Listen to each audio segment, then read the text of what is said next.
We really haven't talked to anybody yet who's seen the show. So we're in a total vacuum. We're totally worried that no one's going to tune in tomorrow night. Yeah. This was our first experience other than with the military. Yeah, with the females. screenings. Yeah. It's weird because when NBC told us that they were sending out 5 episodes, we were like, 5? Oh my God. They said, yes, we really believe in this show. So we want people to see as how many do you have cut together? We said 5, and they said all of them.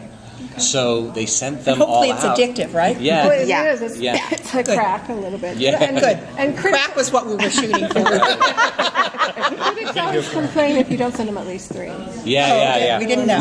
We knew we had to send 3, but as soon as they said we were done with 5, they said we want to send all 5. So the one thing, the big bad in this is this military. It's not part of the military, but it's hired a seller. It's a hired. Yeah. Well, actually, not hired by the military at all. They're hired by corporations.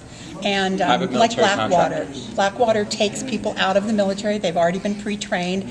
They pay them better, and they use them for anybody who will pay for them. Corporate security, which sometimes means defense, but sometimes means offense, as we've discovered. Yeah. But is this real? I mean, because it seems like this isn't the only show that's doing that, and they become like this big bad wolf that everybody is dumping on. I think it was really exposed about 3 or 4 years ago, the Blackwater, and they ended up changing their name and trying to clean up their act. But no, there have been a lot of incidents with Blackwater, and there's over 100, I think Adam said, in the Middle East. Yeah, over 100 in the Middle East and North Africa. Private military security contractors. companies. So these are companies that basically hire mercenaries to do whatever they need to be done in those regions.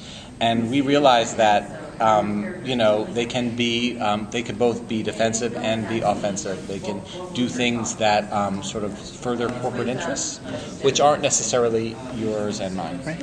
What made you guys decide to have the protagonist of this be a woman warrior? It's such a fun story because we actually went in with the idea to do Odyssey, which was, of course, a man. And we went in to pitch to Russell Rothberg at the studio.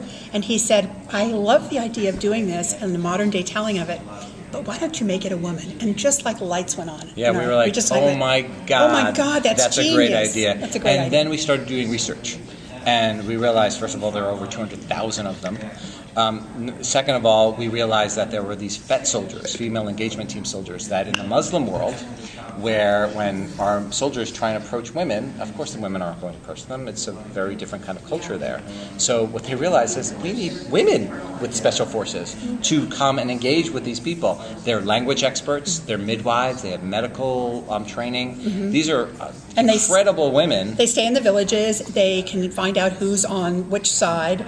They speak Arabic many, many times, and so they have a whole different role there. And the concept of our show was that they this unit that we were following from the very beginning, they were looking for a very well-known terrorist's wife.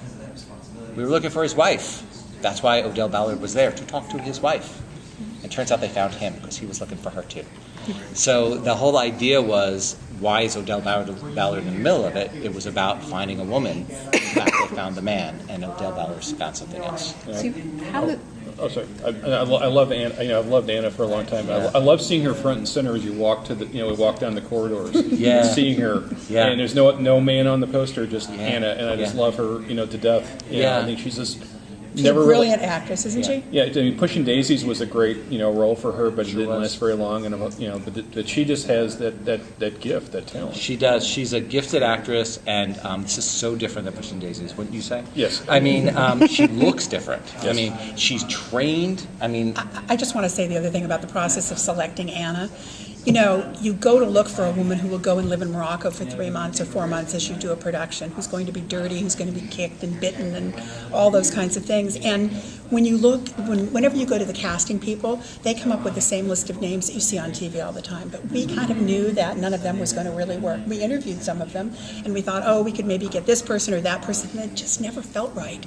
And then Anna came out of nowhere, able to speak with an American accent, even though she has a very British accent, able to speak French fluently, able to learn Arabic phonetically, and then a brilliant performer. She was able to, she actually auditioned for us and sent the tapes to us so that we could see what she could do, and we were just taken with her. Yeah, she's gifted, and she threw herself into this role like nothing I've ever seen Her before. fingernails were never clean. I'll just say, I was in Morocco with her. Right. Her fingernails didn't get clean. She didn't have any spa days. It was work constantly. Right. She's always on the camera, too. Yeah. So you'll see that as we go through, and it's just brilliant. You have 3 storylines that you're juggling. Yes. How do you decide which one is more important, which one to be in which episode, and will these people all come together at the end?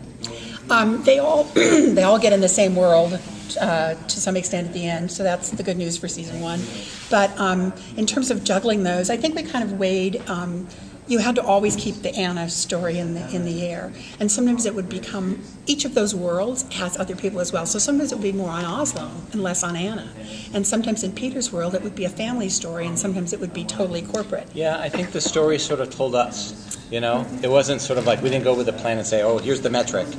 What we did know was that we were going to shoot 4 days in Morocco and 5 days in New York for every episode. Sometimes we had a beg, borrow from Peter to pay Paul, you know, that kind of thing. Sometimes we had to say, look, we have a little less in New York, a little bit more in New York, a little bit more rigorous in New York, a little bit less rigorous in Morocco. It kind of We ebbs should and tell them flowed like about that. how the process of the directors work too. Sure. So That's interesting. we wrote all 13. Well, I'm sorry. No, we really 11. wrote 11. Or no, 10. 10 episodes before we started shooting. And so we knew where the story was and where it was going, and so did our actors. By the way, they kind of knew everything. It helped that was us get good happening. talent. It kind of helped us say, look, this is a whole story. This isn't just a hey, we don't know where we're going. We knew exactly where we were going. And so for the directors, we were able to block shoot, meaning to say that they were given 3 episodes at a time. Rod Laurie and Jamie Payne and John Jones, they were each given 3 episodes to direct like a mini movie. And so they did their New York portion, and then Which they would did take them 5 or 10 days of 15 days. 15 days of pre, and yeah, no, it was like 10 days of pre. Like a month and a half. Yeah, like 10 or 12 days of pre-production and 15 days of production and in New now York. imagine juggling all that in your head. You've got 3 episodes on the New York side, so you may be shooting all of the things at Peter Drucker's house in one, but they're out of sequence, so you have to keep all of that in your mind. So it's very challenging work. And then when they finished that, they would go over to Morocco and prep and shoot and prep there. and then shoot there. So it was a big deal.